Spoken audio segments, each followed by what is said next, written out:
कि 7 तरह के स्वप्न होते हैं और कौन सा स्वप्न सिद्ध होता है, कौन सा स्वप्न सही होता है और स्वप्न को किसको बताना चाहिए और किस मुहूर्त का स्वप्न कैसा सिद्ध होता है। उसी तरह ब्रह्म वैवर्त पुराण के अंतर्गत श्री कृष्ण जन्म खंड के अंतर्गत 77वें अध्याय में 32वें नंबर श्लोक पर लिख दिया श्री वेद व्यास जी महाराज कि अगर तुम सोए और सोते से अगर स्वप्न आ गया वो स्वप्न मान्य नहीं। रात्रि को सोए, रात के समय मध्याह्न में स्वप्न आ गया मान्य होगा, पर वो तुम्हें याद नहीं है, स्मरण नहीं है तब।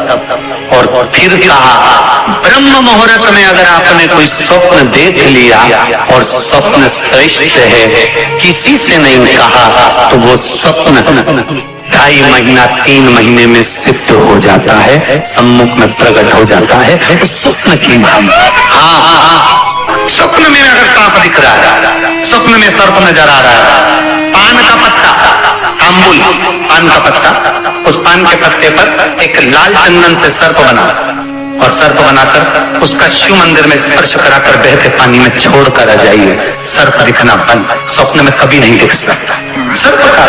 आज भी नियम है, शिव जी की बारात निकली थी, सामने से आरती आई थी, तब शंकर की बारात निकली थी। हिंदू धर्म की रीति है, आज भी आप कोई अच्छा काम करने जा रहे हो, सामने से अगर मुर्दा आता दिख जाए, अर्थी आती दिख जाए, समझ लेना तुम्हारा काम सफल हो जाएगा, तुम्हारा कार्य सफल हो जाएगा।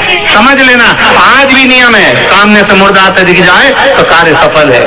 दिन में देखा हुआ स्वप्न कभी सिद्ध नहीं होता। स्वप्न में किसी मरे हुए व्यक्ति को देख लो, समझ लो कि आज कोई अच्छा काम होने वाला है। किसी अपने व्यक्ति को मरा हुआ देख लिया, समझ लेना उम्र बढ़ गई। तो इसका मतलब ये नहीं है कि तुम शमशान के पास घर बना लो।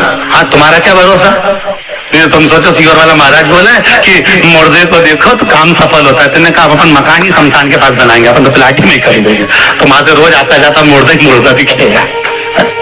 इनका क्या भरोसा। किसी एक भक्त ने एक प्रश्न लिखकर भेजा था कि हमारे स्वप्न में शंकर जी का शिवलिंग दिखता है तो कैसा होता। हमने कहा इतना इसी बात के लिए तो आपको प्रश्न करने की जरूरत ही नहीं, पुराण को देख लीजिए, ब्रह्मवेद का पुराण उठाइए और उसका श्री कृष्ण जन्म खंड निकाल लीजिए, उसका 77वां अध्याय निकाल लीजिए, 77वें अध्याय का 32वां श्लोक निकाल लीजिए।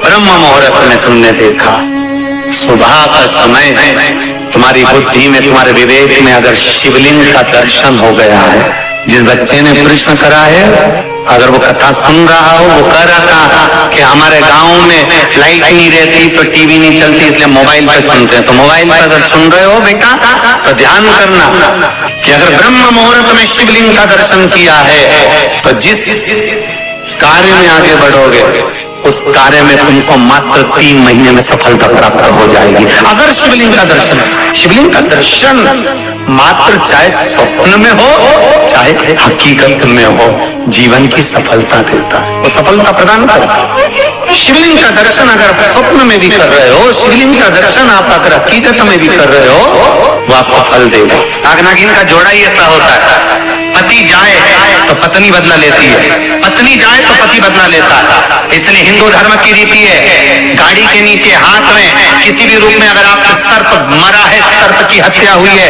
या आपने किसी के द्वारा सर्प पकड़ा कर छुड़वा भी दिया है, तो निवेदन रहता है चांदी का एक नाग नागिन छोटा सा बनाकर, छोटा सा उसको शक्कर के कलश में रखकर बांध कर शिव मंदिर में रखकर आ जाइए, उसको दे दो शिव बाबा को कि अब हमारी तरफ से हमने हाजिरी लगा दी, हमसे दुख, हमसे गलती हुई, हम क्षमा चाहते हैं। गलती मनुष्य से होती है, मानव से होती है, हो गई गलती, अब आपको साथ याद रखिए। जिनको स्वप्न में सांप दिखते हो, सर्प नजर आते हो, या घर के बाहर या घर के अंदर बार बार सांप आते हो, तो भगवान शंकर की 5 लड़कियों का नाम लेकर पान के पत्ते पर चंदन से 5 सांप बनाकर शंकर भगवान को छुलाकर, जिसको स्वप्न दिखते हैं उसके ऊपर से 21 बार उतार कर बहते हुए पानी में डाल दीजिए, स्वप्न में कभी सांप नहीं नजर आएंगे। जिनको रात में नींद नहीं आती हो, टेबलेट खाकर सोना पड़ता हो, रात भर नींद नहीं आ रही हो, कुछ मत करो, सोने के पहले भगवान शंकर की 5 लड़कियों का नाम 11-11 बार ले लो, पलंग पर जैसी पड़ो वैसी 11-11 बार नाम ले लो, आपको टेबलेट खाने की जरूरत नहीं पड़ेगी। ऐसी नींद आएगी कि सुबह 6 बजे भी उठना बड़ी मुश्किल से उठोगे तब उठना पड़ेगा, ऐसी चक नींद आती है। घर में सर्प आ रहा है, आस्तिक मुनि का स्मरण करिए। 5 लौंग, एक नाग नागिन का जोड़ा, छोटा सा, किसी भी स्थान पर ईशान कोण के अंतर्गत उसको थोड़ा सा खड्डा खोदकर 5 लौंग के साथ नाग नागिन के जोड़े को दबा दीजिए, मिट्टी बाद डाल दीजिए। घर में जब नाग नागिन का जोड़ा आप दबाएं तब आस्तिक मुनि का नाम लेकर दबाएं, मां मनसा का नाम लेकर दबाएं, जो नागों की बहन है उस मनसा देवी का स्मरण कर कर उसको डाल दें। आज भी हमारे यहाँ हिंदू धर्म नीति है, जब पहला कालम नए मकान का पहला कालम जब भराता है उसमें तांबे के कलश में नाग नागिन रखकर, कमल गट्टा रखकर, अमरबेल रखकर, थोड़ी सी सरसों रखकर उसका पूजन कर पहले कालम के अंदर जो पहला कालम भराएगा गड्ढे का पहला जो सरिया रखाता है, कालम भराता है, वास्तु पूजन के हिसाब से उसमें रखा जाता है। और वो तो वो उसके रखने के बाद भी जब मकान का मुहूर्त होता है तो वास्तु पूजन में नाग नागिन का जोड़ा रखाता है, वो भी उस मकान में कहीं ईशान के अंतर्गत उसको दबाया कोई। इसलिए कह देते हैं यहाँ पत्थर मत लगाना, यहाँ टाइल्स मत लगाना।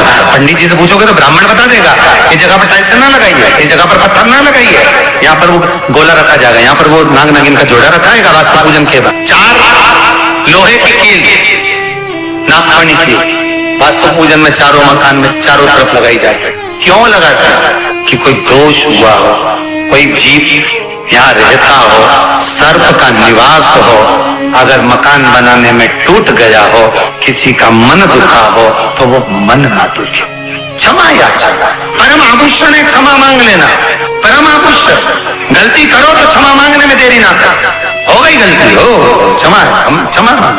हे शंकर, हे शंभु, हे त्रिकालदर्शी, हे कैलाशी, हे अविनाशी, क्षमा करो गलती। तेरा ही दिया मैंने खाया पिया है, तेरा शुक्रिया।